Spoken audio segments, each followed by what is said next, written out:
സുഹൃത്തുക്കളെ, ഞാനുണ്ടല്ലോ, ഞാൻ സ്വപ്നത്തിൽ കാണുന്ന അതേപോലത്തെ മനോഹരമായിട്ടുള്ള സ്ഥലത്തൂടെ കേട്ടോ ഞാൻ നടന്നുകൊണ്ടിരിക്കുന്നത്. സത്യം പറഞ്ഞാൽ ഇതൊക്കെ കാണാൻ വേണ്ടി ഇങ്ങനെ നട്ടല് വെള്ളാക്കിയിട്ട് വലിയ മലയൊക്കെ കയറി പോകണല്ലോ. എൻ്റെ ഭഗവാനെ എന്ന് ആലോചിക്കുമ്പോൾ തന്നെ എനിക്ക് ഇപ്പം തന്നെ നടുവേദന, എൻ്റെ നടു ഇപ്പോഴാണ് നീർന്ന് കേട്ടോ. നിങ്ങളും ഈ നമ്മുടെ ട്രാവൽ ലോഗ് ബൈ ചിത്രൻ്റെ ഫാനാണ്. ഞാൻ ഭയങ്കര ഫാനാണ് കേട്ടോ. സത്യം പറഞ്ഞാൽ അതൊക്കെ കാണുമ്പോൾ തന്നെ നമുക്കും യാത്ര പോകാനുള്ള ഒരു ഭയങ്കര മോട്ടിവേഷനാണ് കേട്ടോ.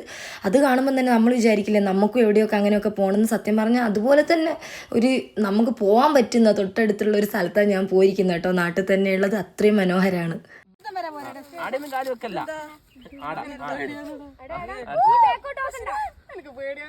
ഒന്നങ്ങ് കാല് തെറ്റിയാലുണ്ടല്ലോ, താഴെ പോയിട്ടുണ്ടെങ്കിൽ പിന്നെ ഡെഡ് ബോഡി മാത്രമേ തിരിച്ചിട്ടുള്ളൂ കേട്ടോ. അത്രയ്ക്ക് ഭയങ്കര ആഴ്ചയുണ്ട്. പിന്നെ കുറേ മരങ്ങളും കാടുകളായിട്ടാണ് കിടക്കുന്നത് കേട്ടോ. ഇവിടുന്ന് കയറി നിന്നിട്ടുള്ള വ്യൂ ഉണ്ടല്ലോ എൻ്റെ അമ്മ. പക്ഷെങ്കിൽ എനിക്ക് ഭയങ്കര തലവിറ്റില്ല താഴെ ഇട്ടോക്കുമ്പോഴേക്ക് തന്നെ. ആകെ എന്താ പ്രായമായില്ലേ, അതിൻ്റെ ആയിരിക്കാമെന്ന് വിചാരിക്കുന്നത്. എന്നാലും ഈ പ്രായത്തിൽ എനിക്ക് ഇനിയും യാത്രകൾ പോകാൻ എനിക്ക് തന്നെ പറ്റട്ടെ എന്ന് ആശംസിച്ചുകൊണ്ട് ഞാൻ നിർത്തുന്നു. ബൈ.